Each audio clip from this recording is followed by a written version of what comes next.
I'll bring the meeting to order at 4:08. Special meeting. Topic of the meeting is our use of force policy, which was requested by the Board of Selectmen for us to submit it to them. So I thought that it'd be a good idea if we were review it and make sure we're all on board with what the policy calls out.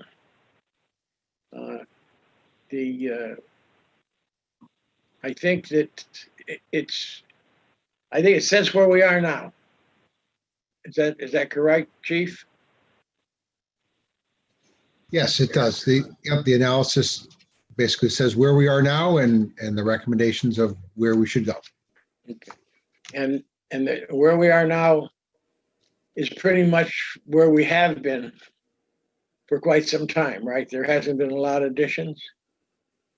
No, there have been definitely changes throughout the years, and one significant one was the introduction of the taser several years ago. Okay, but nothing this year. Correct. Nothing new this year. Okay. Yeah, nothing new this year except for a directive that came out in June to address some of the changes that were legislative in nature and also by post for strangulation holds, duty to intervene, several things that post addressed. Okay. So the idea would be for us to take a look. We've all seen a copy of this. I think what we have to tell the Board of Selectmen that this is where we are. Okay, and if they have any questions, and someone wants to know what the policy of the use of force is for the people, the members of the department, this is it. And I believe, Mike, you felt that there was some policies that need to be addressed. Yeah. Nick, when I went through this thing, there are a number of areas that, of course, are new, and there are things that are going to become even newer when the state gets around to enacting all this stuff from the new legislation. And you've enumerated several of them under the areas for consideration and other things that should be updated.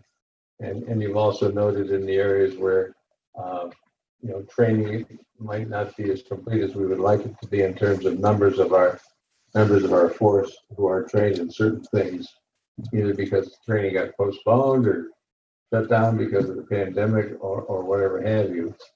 And so there are things that we're going to need to do. And you need, how do you see us proceeding there? Do you need us to identify those as a commission and say, look, here's what we need to approve? Do you want to, should the commission set up a working group with you and some of your command staff or whoever in order to work on these things to get this thing as up to date as we can, as quickly as we can, so that we can then have general orders and policies that we adopt that make sure that we are current and right up to snuff where we should be. How do you see us proceeding from here? Sure. So I see us first finding out when the Police Officers Standard and Training Council statewide use of force policy will come out and see what that looks like. I don't know if they have an actual due date on that. I do know who is spearheading that, and I will reach out to that chief to see if he has any idea when when that will be completed. But I think it's important for us to take a look at that. What we have now works for us right now. We've made some changes since June, just to address some of the latest issues that are not explicitly addressed in our policies, such as the duty to intervene and strangulation holds. So I think that those, as well as many other topics, will be in the statewide policy. And once we receive that statewide policy, we take a look at that and we will be required to adopt that. But then we can put additional areas of, our own sort of police commission, police culture here in Simsbury, community needs, all those things into what we want to see as our use of force policy. We have already been in the process for a couple of years now of breaking down and breaking out our policy, so it's a much more user-friendly policy for everyone.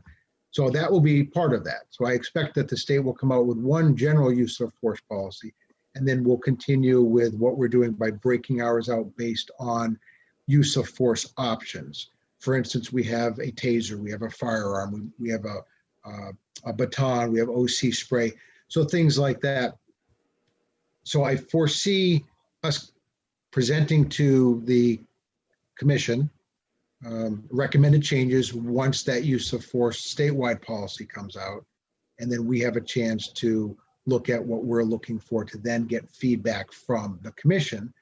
Because really that use of force policy that we have should provide guidelines and a philosophy of the use of force for us, not specific to law necessarily in that general order, but how the the culture or the philosophy, the guidance, the principal factors for us to use force here in accordance with the law. So I think that we'll have to wait a little bit for that, Mr. Long, to decide really what the definitive next step would be besides gathering that and putting this forward to the commission. Okay, do you see any use in having a commission member or two meet separately as a subcommittee, with anybody on your staff to work together to get the language crafted so that it works for you, works for us, and then we can get it adopted and put into place as a policy of the department in timely fashion. I don't want to suggest that you can't do that, because I know full well that you can, but it might be helpful. Might not be. I'm trying to get your feel on that, and then that way we can be all of us brought up to date and kept up to date by whoever that member or members would be with what's happening on a regular basis, so that if we get approached by somebody on the street who says, "How you doing?" with the gang aid or whatever you got, how you doing with the proposals? Where are we going? Then we all have a feeling for that, and that as things develop, we can in the interim adopt things. We don't have to wait until it's the Bible is a perfect book before we approve it. As a commission approved policy, we can do it as we go along. That way it takes, I would think, would take the stress off of you and the department, and it would at the same time let the Board of Selectmen know, the citizens know, the manager's office, et cetera, that that we are on top of this and we are keeping an eye on it and we are moving through the process. It's a heck of a lot of work that you put in on this document, and I gotta congratulate you for that. It's pretty all-encompassing. There's an awful lot of stuff here, and that's great. I'm just wondering, as a method of going forward, so that we can be assured that if something happens and if there's ever any question about a procedure or who did what to whom, that they are commission-approved policies, regulations. We're all adhering to it, and we're all doing it the way it's supposed to be done. Maybe you could think about that if you haven't, but that is a possible way of proceeding, and keeping us involved all the time and up to date. I don't know, Terry, Jen, Ned, what do you guys think of that sort of an ongoing process. I think that's a good idea. This is very comprehensive on where we are now, and there are a lot of areas for consideration, which I think we would want to look at. So if it's an issue of waiting until the new statewide guidelines come out, or starting now as a subcommittee, just to start looking at these areas so that we are all on the same page of where we're at and where we want to go. Right, and if we have any input that might be valuable to go to that statewide agency, we can through Nick do that. You know. I would think, Chief, that this would be something that possibly would be assigned to the new assistant chief as something to get him, involved with the culture. Or her. And I'll work with the commission to see if we could, get everything updated. Yeah, well, I don't think I have to put a whole lot of thought into this any more than I have. I think that it's a good idea to have whether you call it a subcommittee or a task force or a small group to work on this. I think that's a great idea. Most importantly, to make sure that things are able to process in a timely manner. Right. And then secondly, to have the input through the process, as opposed to here's draft 1, here's draft 2, and it provides for a much quicker, I think, much more thorough process. So I'm in complete support of that. This is Terry. Terry. I just like to say that I agree with all of the thoughts. I think that as we await the new statewide protocols and regulations, that we've got 2 versions in front of us. The latest one, and Chief, thank you for putting the headers on it. It answered a lot of my questions. Yep. But as we go forward, we can start thinking about those things that, from a commissioner point of view, may not be as clear as it could be. I know that the chief and I had a discussion about some of the wording, and I think it just makes sense to have a small subcommittee or 1 person, 2 people, whatever the case may be, in order to work with the police department on a real-time basis so that we can get this completed and promulgated to the force. Okay, so I think we're in agreement with that going forward. The question is, what are we going to send to the Board of Selectmen? We're going to send the chief has forwarded us the latest version of that, as saying it was reviewed by the police commission, and that I don't want to put words in your mouth, Chief, but that there are areas that need further study, and that this is it's a working document. This isn't the final edition, but it's where we are at the moment. Yeah. So Mr. Chairman, if you don't mind, I think that it could be viewed a couple different ways. One way would be that this is a final document of where we are today, and it provides us with some ideas or some guidance from my standpoint on where we need to go. I think that a lot of the areas for consideration in here that I noted were sort of very simple things that are in practice but are just not explicit in our policy. And for an example would be our duty to intervene. It's established law that there's a duty to intervene. It's not clearly written in our policies. So that would be one of the simple changes for us. You spoke about some people maybe not being trained up to speed with certain things. It's really not the case in that manner. It's more of, we had looked for training last year that we thought was a fairly progressive training, and because of the pandemic, it was postponed, and it continues to be postponed, but it will be coming up. And then, sort of things like that. So I mean, that would be my recommendation, but I think you have several different options. I viewed this through the lens of this is where we're at now. This is a snapshot of our current policies being all brought together in one document. And then the areas of for consideration are things that we could work on in the future, but that this was where we're at, just as a snapshot of our current policies. That's kind of the lens I was looking at it through. I think that's a good lens.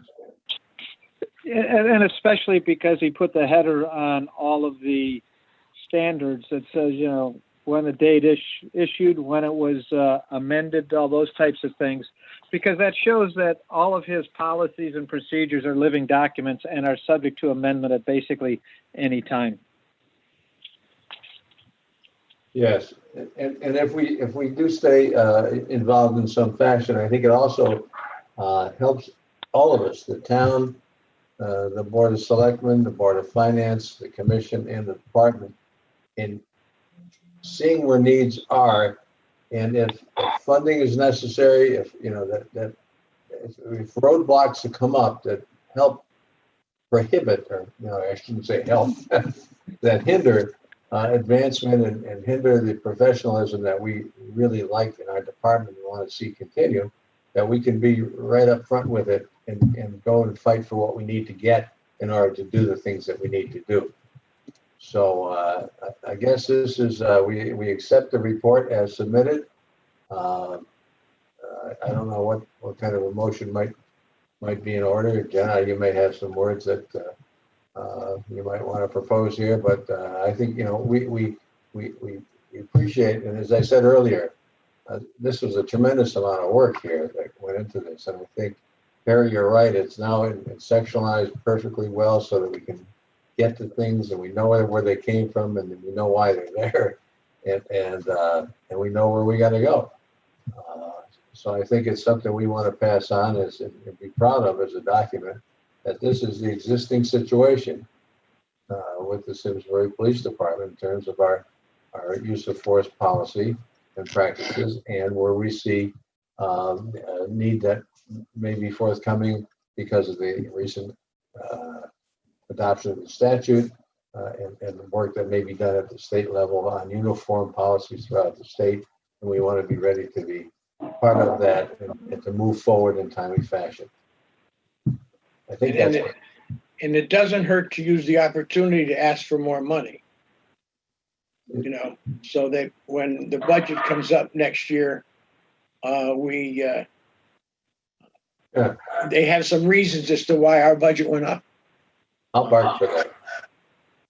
Yes. So, Chief, if you can do that plea for money at some point in time during your presentation, I think it would help us down the line. So could we make a motion that the Simsbury Police Commission has reviewed this document and are comfortable forwarding to the selectmen for their comments? I can do that. I can move that this current use of force policy and practice analysis of September 2020 be approved by the commission to be presented to the Board of Selectmen. And I will second that motion. Yeah, I'll third it. Then I'll ask, all in favor? Aye. Opposed? The ayes have it. Chief, I guess this will give you some indication of what the commission would like to have you discuss with the Board of Selectmen. Are they going to be forwarded this prior to the meeting, or are they going to be presented these as they come through the door? No, so I will get it to the town manager's office so they can have it in advance. And then I'll be presenting it to them Monday night then. So they'll have it in advance. They'll have it either by tonight or tomorrow. All right. Yeah, I think the important thing is that it's a policy that we're comfortable if someone were to ask, what is the policy of the Simsbury Police Department as far as the use of force? we, this will be what they could deal with, Being nothing else on the agenda, and because this was a special meeting and we only have one thing on the agenda, I will entertain a Mike Long motion. Oh, well, Mike would probably at this point move to adjourn this meeting. Oh, is there a second? I second the motion. All in favor? Aye. Thank you very much, and we'll talk again on Monday if the building's not open.